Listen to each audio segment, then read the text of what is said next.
Hello friends, welcome to my channel এডুডোর।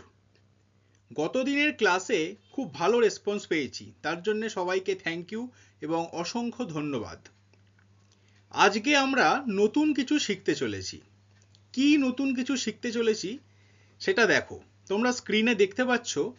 ফার্স্টে আছে introduction. ফার্স্টে কি আছে না ইন্ট্রোডাকশন। দেখো, এই যে ইন্ট্রোডাকশন। ইন্ট্রোডাকশন মানে কি তোমরা সকলেই জানো, সেটা আর বলার অপেক্ষা রাখে না। তোমাদের বলে রাখি, আজকের ক্লাসে কিন্তু একটা টুইস্ট রয়েছে। কি টুইস্ট? না, আজকের ক্লাসে তোমাদের 5টা রুলস সম্বন্ধে জানাবো। যে 5টা রুলস তুমি যদি জানো, তারপর থেকে তুমি যখন স্পোকেন করবে, তুমি যখন কারুর সঙ্গে ইংরাজিতে কথা বলতে চাইবে, তখন তোমার অনেকটাই সুবিধা হবে। তো সেই 5টা রুলস থাকছে একদম ভিডিওর লাস্টে, তাই সবাই শেষ পর্যন্ত ভিডিওটাকে দেখো এবং বন্ধুদের সাথে শেয়ার করো। আচ্ছা, নেক্সট দেখো, নেক্সট বলেছে how to give option sorry how to give opinion two anyone. How to give opinion two anyone তার মানে কি? মানে ওপিনিয়ন মানে হলো মত। ওপিনিয়ন মানে মত, মত বা মতামত। মানে তুমি ধরো 4-5 জন লোকের মধ্যে আছো, এইবার 4-5 জন একটা টপিক নিয়ে কথা বলছে, তুমিও তাদের মধ্যে আছো। তো তুমি যখন সেখানে বলতে যাবে যে আমি এটা বলতে চাইছি বা আমার মতে এটা হয়, তখন তুমি কিভাবে বলবে, সেইটা আমরা শিখবো আজকে।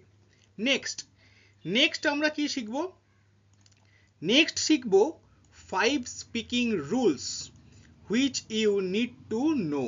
আমি যেটা বলছিলাম একটু আগেই, যে 5 স্পিকিং রুলস শিখবো আমরা। 5টা কথা বলার রুলস বা নিয়ম শিখবো। বোঝা গেছে? তো চলো শুরু করা যাক। দেখো, ইন্ট্রোডিউস ইয়োরসেলফ মানে তুমি কিভাবে তোমার বর্ণনা রাখবে। Introduce yourself. ইয়োরসেলফ মানে তোমার নিজের। ইয়োরসেলফ মানে, যারা জানো না আমি লিখে দিচ্ছি, তোমার নিজের। তোমার নিজের হলো। আচ্ছা, তো তুমি যখন মনে করো তুমি কোথাও ইন্টারভিউ দিতে গেছো, ঠিক আছে? বা যারা এখন ছোট তাদের উদ্দেশ্যে বলছি, ধরো তোমরা বা আপনারা কোথাও ইন্টারভিউ দিতে গেছেন, তো বললাম ধরুন কোথাও কারুর সঙ্গে কথা বলছেন, 4-5 জন লোক আছে। এবার আপনি আপনার পরিচয়টা দেবেন কি করে? ওই যে 4-5 জন লোক আছে তারা আবার জানে ইংরাজি, তো আপনি সেখানে বাংলাতেও বলতে পারবেন না, তাহলে পরিচয়টা দেবেন কিভাবে? তো এই ইন্ট্রোডিউস ইউর সেলফ আমি যদি প্যারাগ্রাফের মতো একটা এত বড় প্যারা আপনাকে দিয়ে দিতাম, আপনি ভাবতেন কি রে বাবা, এই তো সবাইয়ের মতো এরকম প্যারাগ্রাফ মুখস্থ করতে হবে নাকি? না, মুখস্থ করতে হবে না। কিছু রুলস, কিছু টিপস অ্যান্ড ট্রিক্স আমি বলে দিচ্ছি, যেগুলো মনে রাখলে আপনি সহজেই সেটা এক্সপ্রেস করতে পারবেন। ফার্স্ট পয়েন্ট, কিছু পয়েন্ট আমরা মানব, যে পয়েন্টটা মানলে আপনি সহজেই সেই আপনার ইন্ট্রোডাকশনটা বলতে পারবেন। দেখুন, ফার্স্টে আছে স্যালুটেশন। স্যালুটেশন মানে হচ্ছে, তো দেখো, স্যালুটেশন মানে হচ্ছে তোমার অভিবাদন। তুমি যখন বাংলাতে কোনো কাউকে তোমার পরিচয় বলতে যাবে, তখন তো তোমাকে বলতে হবে আগে যে কেমন আছেন, নমস্কার, এগুলো তো করতে হয়। তো সেইটা তোমরা ইংরাজিতে কি করে করবে? তাহলে সেইটা গেল স্যালুটেশন। তারপর কি? আইডেন্টিটি। তারপর লিখবো আমরা বা বলবো আমরা আইডেন্টিটি মানে পরিচয়, তোমার নাম, তুমি কোথায় থাকো। অ্যাড্রেস, তুমি কোথায় থাকো সেইটা তোমাকে তারপর বলতে হবে। এডুকেশন মানে তুমি কি নিয়ে পড়াশোনা করেছো। ওয়ান টু বি, তুমি কি হতে চাও। ওয়ান্ট মানে চাওয়া, তুমি কি হতে চাও। ফ্যামিলি মেম্বার, তোমার বাড়িতে কতজন ফ্যামিলি মেম্বার আছে সেটাও কিন্তু ইন্ট্রোডিউস ইউর সেলফের একটা পার্ট। হবি, হবি মানে শখ, তোমার কি শখ, তুমি কি হতে চাও। মানুষের তো একটা হবি থাকে সবারই, যে আমি এই হতে চাই, আমার এইটা হবি, আমি এটা করি। তো এটা হচ্ছে শখ, তোমার সেটা বলতে হবে। আচ্ছা, তারপর আছে লেজার টাইম। লেজার টাইম মানে অবসর সময়। লেজার টাইম মানে জানো, অবসর সময়। আমি লিখে দিচ্ছি পাশে, অবসর সময়, দন্তেস ম অন্তস্থ, অবসর সময়। আর লাস্টে তোমায় কি বলতে হবে? Thank you. লাস্টে তোমাকে বলতে হবে থ্যাংক ইউ। তাহলে কি কি হলো আমাদের? স্যালুটেশন হলো, আইডেন্টিটি হলো, অ্যাড্রেস হলো, এডুকেশন হলো, ওয়ান টু বি তুমি কি হতে চাও হলো, ফ্যামিলি মেম্বার্স হলো, হবি হলো, লেজার টাইম হলো, আর থ্যাংক ইউ হলো। তাহলে এবার নেক্সট স্লাইডে যাই। দেখো এখানে খুব সুন্দরভাবে দেওয়া আছে ইন্ট্রোডিউস ইয়োরসেলফ। কিভাবে বলবো? তাহলে আমাকে তো লেখাটা জানতে হবে, লেখাটা জানলে তবেই তো আমি সেটাকে পড়ে প্র্যাকটিস করব, তারপর মানুষের সাথে বলতে পারবো। তাহলে লেখাটা ফার্স্টে কি হবে? যখন তুমি কাউকে তোমার ইন্ট্রোডিউস করছো, সেটা সকাল হোক বা দুপুরবেলা, নিশ্চয়ই রাত্রিবেলা কেউ কারুর বাড়িতে যায় না বা কোনো ইন্টারভিউ থাকে না। যদি সকালবেলা হয় তাহলে কি বলবে? না গুড মর্নিং। আর যদি দুপুরবেলা হয় তাহলে বলবে আফটারনুন। কি বলতে হবে? না good afternoon or good morning sir বা ম্যাডাম। যিনি তোমার অপোজিটে থাকবে, স্যার বা ম্যাডাম, সেই অনুযায়ী তুমি বলবে। তারপর কি হবে? টুডে মানে আজকে, I will introduce, today I will introduce myself in front of you. Today মানে আজকে, আই মানে আমি, উইল ইন্ট্রোডিউস মাইসেলফ মানে আমার নিজের, মাইসেলফ মানে আমার নিজের, in front of you, front মানে সামনে। তাহলে আজকে আমি আপনার সামনে বা আপনাদের সামনে নিজেকে ইন্ট্রোডিউস করাবো। তারপর কি বলতে হবে? মাইসেলফ মানে এতদিন আমরা কি শিখে এসেছি ছোটবেলায়? মাই নেম ইজ অমুক, মাই নেম ইজ তমুক। এখন থেকে কিন্তু মাই নেম ইজ, আমার নাম হয়, এইটা বলবো না। কি বলবো? মাইসেলফ, আমার নিজের। মাইসেলফ দিয়ে এখানে তোমাদের যা নাম হবে সেটা তোমরা লিখবে, আমি গ্যাপ ছেড়ে দিয়েছি। তারপর আমি লিভড ইন, এবার তুমি কোথায় থাকো সেটা বলবে। আই লিভড ইন, এখানে গ্যাপ ছেড়ে দিয়েছি, কোথায় থাকো সেটা বলবে। এবার সব থেকে ইম্পর্টেন্ট, এইগুলো হচ্ছে ছোট্ট ছোট্ট ট্রিক্স, তোমাদের মনে রাখতে হবে। আন্ডার, আন্ডার কিসের আন্ডার? না পুলিশ স্টেশন, কোন পুলিশ স্টেশনের আন্ডারে তুমি থাকো সেইটা তোমাকে লিখতে হবে। হয়ে গেল এই অবধি। এইবার তুমি পড়াশোনা মানে এডুকেশন কি নিয়ে করেছো দেখো। আমি এখানে লিখেছি একটা,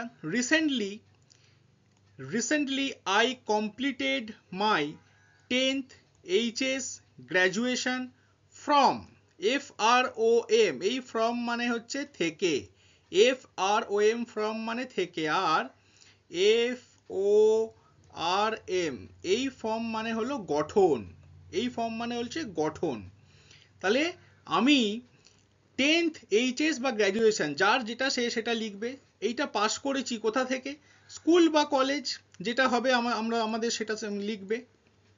উইথ ড্যাশ পার্সেন্টেজ মার্কস, কত পার্সেন্ট পেয়েছি সেটা এখানে বলতে হবে। ঠিক আছে? দেখো একটা সেন্টেন্সের মধ্যেই আমি কোথা থেকে পাস আউট হয়েছি বা কোথায় পড়ছি, আর কত পার্সেন্ট মার্কস পেয়েছি সেটা কিন্তু একটা লাইনের মধ্যেই বুঝিয়ে দিলাম। বারবার থেমে থেমে, ফুল স্টপ দিয়ে থেমে থেমে আমরা বলবো না। আচ্ছা, তারপর কি আছে দেখো, I want to B A, আগেই দেখালাম পয়েন্টে ছিল, I want to B A মানে আমি হতে চাই। কি হতে চাই? কেউ ডক্টর হতে চায়, কেউ টিচার হতে চায়, এটসেট্রা। যে যেটা হতে চাও সে সেটা এই গ্যাপে লিখবে। আচ্ছা, তারপরে ছিল কি? Family member. দেখো আই হ্যাভ 4 ফ্যামিলি মেম্বার্স বা আই হ্যাভ 4 মেম্বার্স, দুটো কিন্তু একই। আমি এখানে লিখেছি একটা 4, তোমাদের যতজন মেম্বার হবে তোমরা ততজন লিখবে। ইন মাই ফ্যামিলি ইনক্লুডিং মানে কারা কারা আছে, ইনক্লুডিং মানে মধ্যে, আমার ফ্যামিলির মধ্যে কারা কারা আছে। My father, mother, brother and me. আমি এটা একটা বানিয়ে লিখেছি, তোমরা যেরকম তোমাদের ফ্যামিলিতে যারা যারা আছে তাদের নাম লিখবে। নাম মানে কি? ফাদার, মাদার, ব্রাদার, এইগুলো। আচ্ছা, এইবার কি না, এইবার হবি বলবো আমার।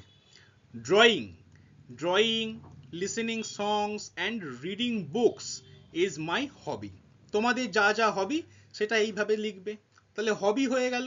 এবার কি হবে না, লেজার টাইম মানে অবসর সময়।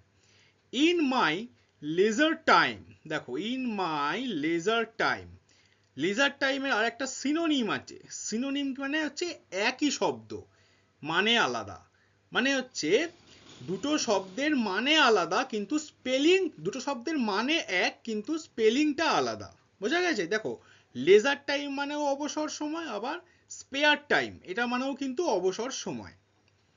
তাহলে আমি লেজার টাইম বা স্পেয়ার টাইমে কি করি? আই রিড স্টোরি বুকস, আমি গল্পের বই পড়ি। হলো।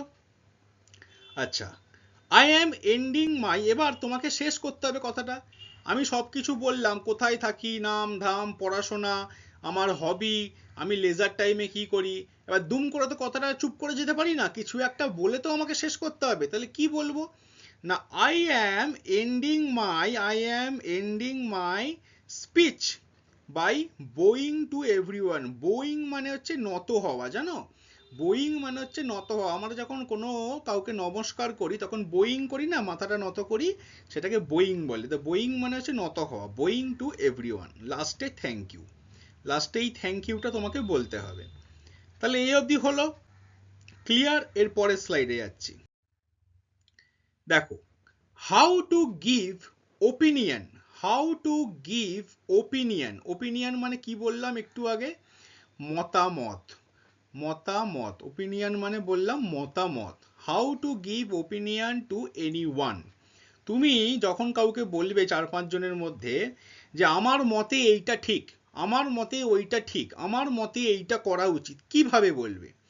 তাহলে সেটার 4টে তোমার এক্সপ্রেশন আছে। দেখো এখানে লেখা আছে, দেখতে পাচ্ছ, টপ 4 এক্সপ্রেশনস। কি ফার্স্টেরটা না, it seems to me that. তোমাকে এইটা মাথায় রাখতে হবে যে আমি যখন বলতে যাচ্ছি আমার মতে এইটা ঠিক, it seems to me that, এইভাবে শুরু করতে হবে। আর কি বলা যায়? ইন মাই ওপিনিয়ন, আমার মতে, ইন মাই ওপিনিয়ন, আমার মতে। আর কি বলা যায়? আই বিলিভ, আমি বিশ্বাস করি, আই বিলিভ, আমি বিশ্বাস করি। আবার দেখবে অনেকে, এটা খুব প্রচলিত, আই থিঙ্ক, অনেকেরই মুখে মুখে বলা যায় আই থিঙ্ক এটা করলে ভালো হতো। তো সেই আই থিঙ্কের পরিবর্তে তুমি যদি বলো it seems to me that, কথাটা শুনতে কত ভালো লাগবে আর কতটা অ্যাট্রাকটিভ হবে ভেবে দেখেছো? বোঝা গেছে? তাহলে এর পরের স্লাইডে, যে যার অপেক্ষায় তোমরা এতক্ষণ ছিলে, এই যে 5 speaking rules, 5 speaking rules which you need to know, 5 speaking rules which you need to know. 5টা রুলস যেটা তোমাদের অবশ্যই জানতে হবে যদি তোমরা ইংরাজিতে কথা বলতে চাও। কি রুলস? দেখো, ফার্স্টে আছে don't study grammar too much. এ কেমন স্যার রে বাবা, তোমরা এবার বলবে। গ্রামার পড়তে বারণ করছে? না বাবা, গ্রামার পড়তে আমি বারণ করছি না। গ্রামার হচ্ছে ইংরাজির একটা অলংকার বা অর্নামেন্ট। তো গ্রামার না পড়লে কোনটা কাজ করা ভার্ব আর কোনটা টেন্স আমি জানতে পারবো না। কিন্তু তুমি যদি স্পোকেন বলতে চাও তাহলে কি, তোমাকে গ্রামারটা খুব বেশি পড়া যাবে না। ইংরেজিটার মানে বোঝো, don't study grammar too much, মানে খুব একটা যে আমি সবসময় গ্রামারই পড়ছি কিন্তু বলার জন্যে যে স্কিলসগুলো দরকার সেইগুলো করছি না, সেরকম করলে তো হবে না। তাই গ্রামারটা খুব বেশি পড়া যাবে না। তারপর কি, লার্ন ভোকাবুলারি, মানে তোমাকে ভোকাবুলারি জানতে হবে, ওয়ার্ড। আমি একটা শব্দ বলতে যাব কিন্তু সেটার বাংলাটা জানলেও ইংরাজিটা জানি না, তাহলে ওইরকম করলে তো হবে না, আর তোমার তো তখন আটকে যাবে, তা লোকের কাছে তো হাসির পাত্র হয়ে যাবে। সুতরাং তোমাকে ভোকাবুলারি জানতে হবে। Learn and study phrases, learn and study phrases মানে ইংরাজিতে অনেক ফ্রেজ আসে, জানো তো? আমি সব শেখাবো আস্তে আস্তে। তো ইংরাজিতে অনেক ফ্রেজ আসে ছোট ছোট, যেগুলো তোমাকে বলার সময় যাতে তুমি স্পিডে বলতে পারো তার জন্য তোমাকে সাহায্য করবে। আর কি, স্পিক উইথ ইয়োর সেলফ, তোমাকে নিজের সঙ্গে কথা বলতে হবে। আয়নার সামনে দাঁড়িয়ে যদি প্রত্যেক দিন নিজের সঙ্গে নিজেই ইংরাজিতে কথা বলো, হ্যাঁ চারপাশের লোকজন দেখলে হয়তো পাগল বলবে, কিন্তু উন্নতি বাবা তোমার হবে। ঠিক আছে? আর কি submerge your self. Submerge your self মানে, সাবমার্জ ইয়োর সেলফ মানে হলো সব কিছু, এই যে ফ্রেজ, ভোকাবুলারি, গ্রামার, এইগুলো সব তোমার মধ্যে নাও, নিয়ে তুমি একজোট হয়ে পড়াশোনা করে নিজের উন্নতির দিকে যাও। কেউ যদি তোমাকে ছোট করে যে কি করছো বাবা ইংরাজি বলতে পারো না, সেটাকে মেনে নাও। ওরা আর যে বলছে তার ওপর আবার কথা বলতে যেও না। এটা হচ্ছে submerge your self. B polite হতে হবে। ঠিক আছে? আচ্ছা, এরপর কি আছে দেখি। আচ্ছা, এই পর্যন্তই লাস্ট আজকের ক্লাস। আবার দেখা হচ্ছে নেক্সট ক্লাসে। Thank you.